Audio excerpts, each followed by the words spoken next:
on sait bien que le salaire des politiciens, c'est pas ça qui les intéresse. Ils cherchent eux tous à profiter des occasions telles quelles. Eux tous, on peut très bien deviner que Macron, Sarkozy, tous, ils cherchent non pas leur rémunération mensuelle, mais des situations telles que M. Fillon en a utilisé ou telles que Mme Le Pen en a utilisé beaucoup plus. Alors là, ce qui m'intéresse, c'est que Madame Le Pen, ce qu'elle a, si vous permettez, Macron, pour le moment, est accusé d'avoir lancé sa campagne politique avec des fonds de l'époque où il était ministre des Finances à Bercy. On est dans les mêmes cas. Voilà. Alors, maintenant, ce qui me vient à l'esprit, c'est que Madame Le Pen, son don elle a utilisé, c'est beaucoup plus que Monsieur Fillon, mais c'est pas les Français directement qui l'ont senti, parce qu'ils vont dire que bon, c'est du budget européen qu'il en a profité. Et en plus, tout ce qu'elle a fait pour, je veux dire, c'est pas comme les émeutes, c'est pas tous les gens de la rue qui sentent cette odeur même des gaz et de toutes ces émeutes actuelles qui existent en France. Je résume ma question, c'est que la police est-elle en train d'attiser la colère des Français pour les empêcher et de voter pour quelqu'un et d'influencer leur vote pour quelqu'un d'autre? Il y a plusieurs choses.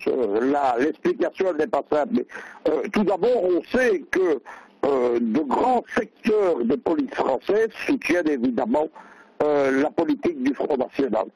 Il y a le fait que règne dans la police de base un racisme qui n'est pas discutable.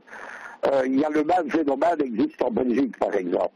Mais derrière tout ça, on a un peu l'impression, effectivement, je rejoins votre question, que des gens sont en train volontairement de jeter de l'huile sur le feu, en provoquant des troubles.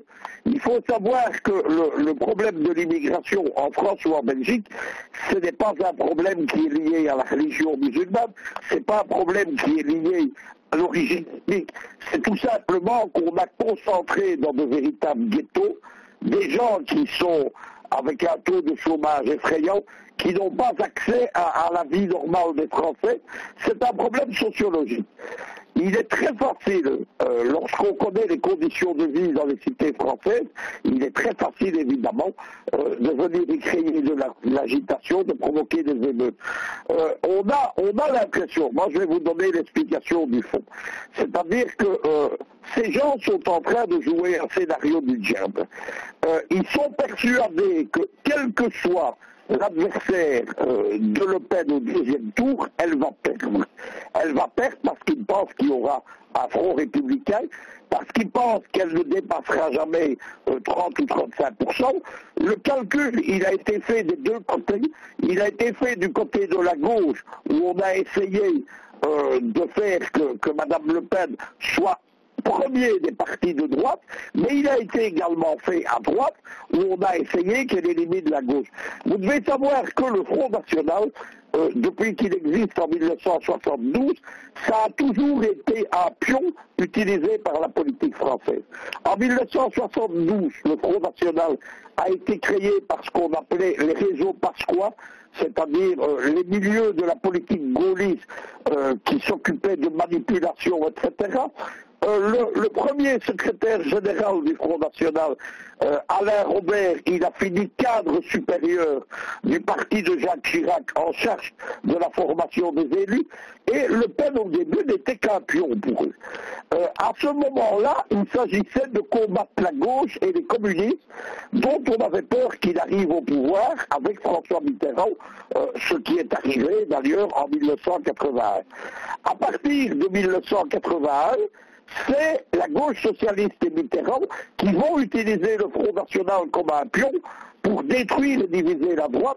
On sait il y a un livre qui a été écrit là-dessus qui s'appelle La main droite de Dieu. Dieu, c'était le surnom qu'on donnait dans la politique française. François Mitterrand, c'était l'homme, le Deus ex machina, comme on dit en latin. Il a imposé Jean-Marie Le Pen dans les médias, et le Front National, les premières années, était financé sur les fonds secrets de l'Élysée et de Matignon. Au même moment, Mitterrand lançait SOS Racisme, de façon à donner un adversaire à ce Front National. Ça a toujours été comme ça. Les élections de Nicolas Sarkozy, il avait comme conseiller ce qu'on appelle aux États-Unis un spin doctor. C'est un peu un conseiller mais qui s'occupe de manipulation. C'était Patrick Buisson. Patrick Buisson, ancien directeur du journal d'extrême droite Minute. Patrick Buisson, ancien conseiller de Jean-Marie Le Pen. C'est Buisson qui a fait gagner la première élection à Sarkozy en allant prendre l'électorat du Front National, mais à l'élection suivante, il a échoué. Buisson, aujourd'hui, a rompu avec Sarkozy. C'est un des conseillers occultes de Marion Maréchal Le Pen, donc la nièce et rivale de Madame Le Pen au sein du Front National. Le Front National, ça a toujours été un pion qu'on a manipulé. Maintenant, il y a un danger, parce que quand vous manipulez un Front National à 5%, à 10%, à 22%, comme aux élections de 2002 face à Jacques Chirac, c'est pas dangereux. Lorsque vous manipulez un Front National avec dans les sondages des espérances de vote au-delà de 30%, en sachant que ces espérances sont supérieures, puisque beaucoup de Français sont honteux de dire aux sondeurs qu'ils vont voter Le Pen. À partir de ce moment-là, moi je joue, c'est un jeu extrêmement dangereux, en sachant que face à ça, on a diabolisé tous les adversaires. Imaginez-vous un duel Fillon-Le Pen, imaginez-vous des choses pareilles. Il y a encore des choses qui vont sortir dans les semaines qui vont venir. Vous devez savoir qu'il y a de véritables guerres qui sont annoncées. Par exemple, Madame Le Pen qui a tout fait pour faire du Front National un parti sioniste, vous en parlez souvent, vous êtes quasiment la seule télévision francophone à le faire, mais elle a fait une erreur psychologique dans une récente interview à la télévision française, et les milieux sionistes français, notamment les réseaux de Bernard-Henri Lévy, veulent sa tête, maintenant annoncent que toutes les affaires vont sortir. Il y a déjà un livre qui est sorti, La jeunesse de Marine Le Pen. C'est assez effrayant parce que ce sont des fiches de police et on montre que cette dame, c'est une imposture. Voilà la situation. On a donc un climat, moi je l'appelle puant, parce que ça sent très mauvais. Ça ressemble, je reviens à ma comparaison de départ, ça revient à ce qu'a été la campagne électorale Clinton contre Trump.